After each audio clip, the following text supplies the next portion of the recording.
தனுசு ராசி நபர்களுக்கு 2026 ஜூன் மாதம் நடக்கக்கூடிய குரு பெயர்ச்சி பலனை பற்றி தான் பார்க்க போகிறோம். இந்த 2026 ஜூன்ல இருந்து 27 ஜூன் 2027 ஜூன் மாதம் வரைக்கும் கிட்டத்தட்ட கடக இடம் ராசிக்கு 8ன்னு சொல்லக்கூடிய அட்டமஸ்தானத்தில் குரு கடக இடத்துடன் சம்பந்தப்படக்கூடிய ஒரு பெயர்ச்சி தனுசு ராசி நபர்களுக்கு குறிஞ்சி பூ பூக்கிற மாதிரியான ஒரு சூழ்நிலை. சொல்லுவாங்கள்ல, குறிஞ்சி பூ 12 வருஷத்துக்கு ஒருத்தப்பம் தான் பூக்கும், அரிதிலும் அரிது அப்படிங்கிற மாதிரி. ஸோ அந்த மாதிரி ஒரு சுத்து உச்சத்துல இருந்து நீசம், நீசத்துல இருந்து உச்சம், ஆட்சி, இந்த மாதிரி அமைப்பு எல்லாமே 12 இயர்ஸுக்கு ஒரு திருப்பம் தான் நடக்கும், கிடைக்கும். ஸோ அந்த சுற்றியோடைய அடுத்த கட்ட லெவலில் தான் இப்போதைக்கு இந்த 2026 அமைஞ்சிருக்கு குரு உச்சம்.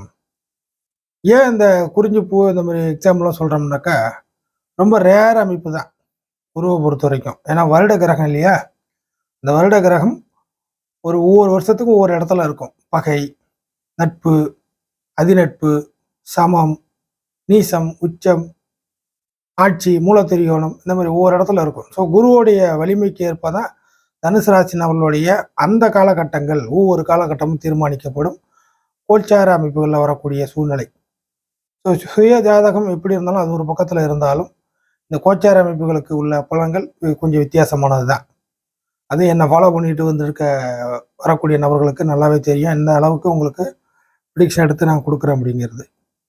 ஸோ இந்த கணக்கில் இப்போதைக்கு பார்க்கும்பொழுது இந்த குரு உச்சமாவது ரொம்ப நல்ல விஷயம். 8ஆம் இடத்தில் உச்சம், 8ல் தான் உச்சம். ஸோ இதுக்கு முன்னாடி விருச்சிக ராசிக்கெல்லாம் பேசியிருப்போம் 9ல் உச்சம் அப்படிங்கிறது. ஸோ குருவோடைய விஷயங்கள் 9ல் இருக்கும்போது என்ன மாதிரியான தாக்கம் இருக்குங்கிறது இப்போதைக்கு இதுக்கு முன்னாடி போட்ட வீடியோ பாருங்கள், விருச்சிக ராசிக்கு தெரிஞ்சுக்கிறதுக்காக. ஆனால் அதே சமயம் இந்த 8ல் உச்சமாவது தான் நல்லது தனுசு ராசிக்கு. 8ல் உச்சமாவது, 8ல் குரு இருக்கிறது மற்ற ராசிகளுக்கு 8ல் போய் குரு மறையிறது சில சிரமத்தை கொடுக்கும். ஆனால் தனுசு ராசிக்கு 8ல் குரு போகிறது தப்பு நடக்காது, உச்சமாவது நல்லது. 8ஆம் இடம் இருக்கிறது கொஞ்சம் மறைக்கப்பட்ட மறைவான ஒரு ஸ்தானம் அப்படின்னு சொல்லப்பட்டிருக்குது. ஸோ அந்த இடத்துல போய் ஒளி கிரகமான குரு போகுது. அப்போ என்ன ஆகுதுனாக்கா, அந்த குரு என்கிற ஒரு கிரகம் தான் நீங்கள், உங்களுடைய மனசு, உங்களுடைய மனசாட்சி, உங்களுடைய மனசளவில் செயல்படக்கூடிய எல்லா விஷயங்களும், திங்க் பண்ணக்கூடியது, ஐடியா பண்ணுவது, உள்ளுக்குள்ளே மனசுக்குள்ளே நம்ம ஒரு விஷயத்தை நினைச்சாதான் அந்த விஷயத்தை செய்ய முடியும். ஒன்றுமே நம்ம நினைக்கல மண்ணு மாதிரி இருந்தோம்னா ஒன்றும் பண்ண முடியாது. ஸோ அந்த மாதிரியான மனசுக்கு காரணமான இடத்துல சந்திரனுடைய வீட்டில் தனுசு ராசியின் அதிபதியான குரு போகுது. ஸோ உங்கள் மனசளவில் நீங்கள் ஒரு குரு. ஸோ குரு பெயர்ச்சி மற்ற ராசிகளுக்கெல்லாம் வேற. இந்த மீனம், தனுசு இந்த 2 ராசிக்கு மட்டும் குரு பெயர்ச்சியாவது நீங்களே கொஞ்சம் பெயர்ச்சி அடைஞ்சு ஏதாச்சும் செஞ்சுக்கிட்டால் தான் உங்களுக்கு நல்லது நடக்கும் அப்படிங்கிற ஒரு பலன் உண்டு. அந்த அடிப்படையில் இப்போதைக்கு உச்சமாவது. ஸோ ராசிநாதன் உச்சமாவது சம்பந்தப்பட்ட ராசி நபர்களை ஒரு மகிழ்ச்சிக்குள்ளான ஒரு சூழ்நிலைக்கு மாற்றும். இது ஒரு பாயிண்ட். எல்லா ராசிக்கும் இது பொருந்தும். ராசிநாதன் உச்சமாவது, அதுலேயும் சுப ராசியான தனுசுக்கு சுபகிரகமான குரு உச்சமாவது ரொம்ப நல்லது. புரியுதுங்களா? அந்த அடிப்படையில் பார்க்கும்போது ராசிநாதன் நல்லா இருக்கு. ராசிநாதன் நல்லா இருந்தால் தனுசு ராசி நபர்களும் நல்லா இருக்கணுங்கிறது விதி. நல்லா இருக்கணும்னா என்ன, மகிழ்ச்சியாக இருக்கணும்.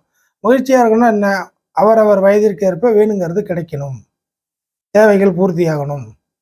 விருப்பப்பட்டதை அடைஞ்சிட்டோம்னா அந்த விஷயங்கள் நமக்கு மகிழ்ச்சியை தரும். ஸோ இதெல்லாம் உச்சமாகிற நேரத்தில் கண்டிப்பாக நடக்கும். பிறந்த குழந்தையில இருந்து நல்லா நோட் பண்ணீங்க, தனுசு ராசி நபர்களுக்கு இந்த 2026 இந்த 27 இந்த காலகட்டத்தில் என்ன வயசில் இருக்கீங்களோ, பிறந்த குழந்தையில இருந்து வளரும் பருவம், வளர்ந்த பருவம் அப்படிலாம் போய் வயசான அமைப்புகளில் 90 100 வயசு வரைக்கும் வச்சிங்க.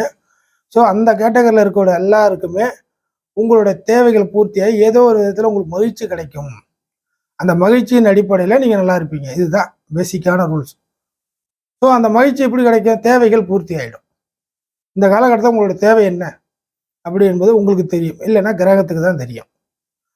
இதில் வந்து நீங்கள் ஆன்மீக ரீதியாக கடவுளை கும்பிடலாம், குலசாமியை வேண்டிக்கலாம், ஒரு வேண்டுதலை வச்சு ஒரு உத்வேகமாக பல வருடங்கள் அப்படியே கடத்திட்டு வந்து செஞ்சுக்கிட்டு இருக்கலாம். எல்லாமே இந்த காலகட்டத்தில் நடக்கும். இதுக்கு ஆன்மீக ரீதியாகவும் நீங்கள் பதில் எடுத்துக்கலாம். நான் கடவுளை கும்பிட்டு நடந்துச்சு, ஓகே, நல்ல விஷயம் தான். ஆனால் செய்து காட்டுவது, காட்டியது, காட்டப்படுவது எல்லாமே கிரகங்கள் தான். பிளானட் ரீதியாக உங்களுக்கு நல்லது நடக்கும், பிளானட் ரீதியாக கெடுதல் நடக்கும். இதற்கும் கடவுளுக்கும் சம்மந்தம் இல்லாத ஒரு தொடர்பு உண்டு. நம்மளோட நம்பிக்கை ஆன்மீக கடவுளை, நம்ம கும்புற கடவுளை நமக்கு வேணுங்கிறத செஞ்சு கொடுத்துருச்சு அப்படிங்கிறது தான். ஸோ அது உங்களோட நம்பிக்கை எப்படி வேணாலும் இருக்கலாம். ஆனால் அஸ்ட்ராலஜி ரீதியாக சயின்டிஃபிக்காகவும் அதே சமயம் டெக்னிக்கலாகவும் ப்ராக்டிக்கலாகவும் நீங்கள் தெரிஞ்சுக்கணுன்னாக்கா கிரகங்கள் செய்து கொடுக்கும் அப்படி என்பது தான்.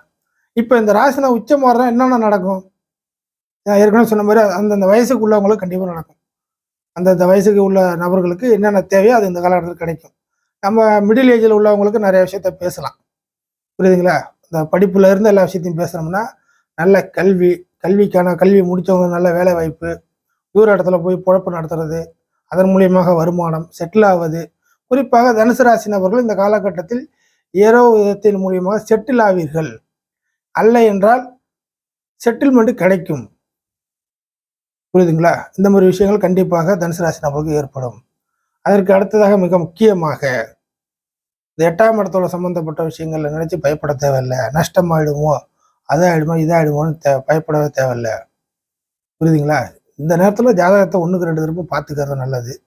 ஜாதகத்தில் இந்த நேரத்தில் என்னென்ன மாதிரியான காலநிலைகள் போயிட்டு இருக்கு, நம்ம செய்யறது கரெக்டா அப்படிங்கிற விஷயம் தெரிஞ்சுக்கிட்டீங்கன்னாக்கா இந்த உச்சமாகக்கூடிய குரு உங்களுக்கு வாரி வழங்கும். என்னத்தை வாரி வழங்கும்? கெடுதல் எவ்வளோ கிடையாது, நல்லதுதான். இன்னும் சொல்லப்போனால் கடந்து போன 7.5 சனிலாம் கடந்து வந்தீங்க இல்லையா, அப்போது இருந்து ஏற்பட்டு வந்த நஷ்டங்கள் கூட இப்போதைக்கு சரியாகும். நல்லா நோட் பண்ணிங்க. இப்போதைக்கும் ஏற்பட்ட நஷ்டங்கள், கஷ்டங்கள், இழப்புகள் அது கூட இந்த காலகட்டத்தில் வேறு வடிவில், அதே வடிவில் இல்லை வேறு வடிவில் அந்த நஷ்டங்கள் சரிகட்டை ஈடு செய்யக்கூடிய வழிவகைகள் இந்த காலகட்டத்தில் ஏற்படும். அதனால நல்லா நிறைய விஷயத்த நீங்கள் உள்ள நுழைஞ்சு பார்க்கலாம். 1க்கு 10 இடத்துல நீங்கள் எல்லா விஷயத்துலையுமே ஈடுபாடு காட்டலாம். தெரிஞ்ச விஷயம் தெரியாத விஷயம் அப்படின்னு கணக்கு எல்லா விஷயத்திலும் நீங்கள் எதெல்லாம் மனம் போன போக்கில் நீங்கள் சில விஷயத்த செய்யலாம். கண்டிப்பாக அதில் சக்ஸஸ் தான். குறிப்பாக சம்பள வேலைக்கு நல்ல விஷயமா அதில் எடுத்துக்கலாம். வேலை தேடுறவங்களுக்கு நல்ல வேலை கிடைக்கிறது. அதுக்கடுத்து தொழில் ரீதியாக தொழில் பண்ணுறவங்களுக்கு இந்த காலகட்டத்தில் ஓரளவுக்கு நல்ல வருமானம் கிடைக்க வர்றது. உங்களோட உடல் ஆரோக்கியம் சரியாக போகுது. உங்களோட வசதி வாய்ப்புன்னு சொல்கிறோம். என்னுடைய வசதி வாய்ப்பு கொஞ்சம் ஒரு பின்தங்கிய நிலைமையில் இருக்குது அப்படின்னாக்கா அவர் கேட்டகரிக்கு ஏற்ப உங்களுடைய வசதி வாய்ப்புகள் கூடுதலாக மாறுவது, பெருக்குவது, இல்லை உங்களுடைய ஆசைக்கு ஏற்ப, விருப்பத்துக்கு ஏற்ப, இல்லை உங்களுடைய பணிக்கு ஏற்ப ஏதாச்சும் ஒரு விஷயங்கள் கிடைச்சி அது மூலியமாக கொஞ்சம் வசதியாக கொஞ்சம் மாறுவது, உங்களோட வசதி வாய்ப்புகள் கொஞ்சம் நல்லபடியாக வருவது, வாகன அமைப்பு, வீட்டுக்கு தேவையான விஷயங்கள், ஒரு சில நபருக்கு வீடு வாங்குவது, வீடு கட்டுவது, இடம் வாங்குவது, இன்வெஸ்ட்மெண்ட்டு, ஷேர் மார்க்கெட் சம்மந்தப்பட்ட கொஞ்சம் வருமானம் பார்ப்பது, இந்த மாதிரி விஷயங்கள் எல்லாமே இந்த கடகத்தில் வரக்கூடிய குருவால் ஏற்பட வாய்ப்புகள் இருக்குது. கம்பல்சரியாக குரு பெயர்ச்சியை யூஸ் பண்ணிக்கிறது ரொம்ப நல்லது. தனுசு ராசினவர்களுக்கு மட்டும் எஸ்பெஷல் நிறைய நல்ல வாய்ப்புகள் இருக்குது. ஏன்னா ராசிநாதன் உச்சமாகுது மற்ற ராசியை விட. ஸோ இது ரொம்ப ரேர் அமைப்பு தான். இதை பயன்படுத்திய நல்லது. இதுக்கு அடுத்தது வரக்கூடிய குரு பெயர்ச்சியும் ஃபேவரபிள் தான். அதனால இந்த வருஷத்துலேயே நிறைய விஷயங்கள் அடி போடுற மாதிரி இருக்கும். ஆரம்பிச்சு விட்டீங்கன்னா பின்னாடி நல்லா டெவலப் ஆகிறதுக்கு வாய்ப்புகள் இருக்குது.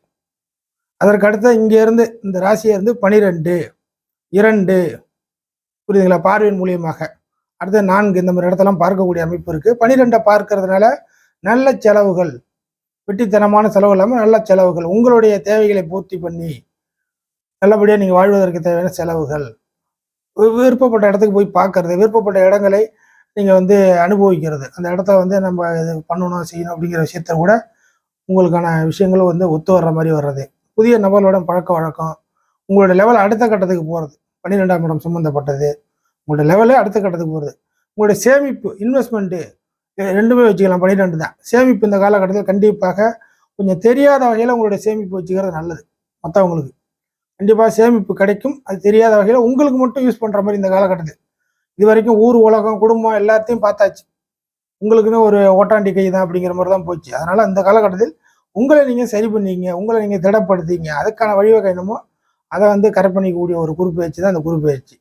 அடுத்து 2ஆம் இடத்தை பார்க்க கண்டிப்பாக நிதி நிலைமை 12, 2 கண்டிப்பாக பணம் கிடைக்கும், பொருள் கிடைக்கும், உழைப்புக்கேற்ற அங்கீகாரம் கிடைக்கும், தொழில் ரீதியாக அடுத்த கட்டத்துக்கு போவீங்க, உழைப்பு ரீதியாக உடல் உழைப்பு, சம்பள வேலை, இந்த மாதிரி விஷயத்தில் ஒரு உயர்வு கிடைக்கும், ப்ரொமோஷன், இல்லை ஒரு நல்ல ஒரு மேல் இடத்துல இருந்து நல்ல ஒரு அங்கீகாரம் கிடைக்கிறது, இது எல்லாமே கிடைக்கும். இதன் மூலயமா வருமானம் கண்டிப்பாக கிடைக்கும். தேவையற்ற செலவுகள் கட்டானாலே கொஞ்சம் வருமானம் நிற்கும். இந்த மாதிரி விஷயங்கள்லாம் தனுசு ராசிக்கு உண்டு. அதுக்கு அடுத்த நிலைமையாக 4ஆம் இடத்தை பார்க்கும். கல்வி அமைப்புகள் கண்டிப்பாக கை கொடுக்கும்னு சொல்லியாச்சு. அதுக்கு அடுத்ததாக வாகன அமைப்புகள், வாகன அமைப்பில் அங்கே 4ல் சனி இருந்துகிட்டு இருக்கு. ஸோ இந்த வாகன அமைப்பை சரி செய்யக்கூடிய ஒரு காலகட்டமாக இருக்கும். பழசை புதுப்பிக்கிறது மேக்சிமம் நடக்கும். அதாவது பழசை கொடுத்துட்டு பூசு வாங்குறது அவங்க ஜாதக ரீதியாக கொஞ்சம் நல்லா இருந்துச்சு, அந்த மாதிரி சூழ்நிலைகள் வரும். ஸோ சுக்கிரன் சம்மந்தப்பட்ட அமைப்பெல்லாம் போயிட்டு இருந்துச்சுன்னா ஜாதக ரீதியாக இந்த காலகட்டத்தில் நல்லபடியான வாகன அமைப்பை சரி செஞ்சு வச்சுப்பீங்க.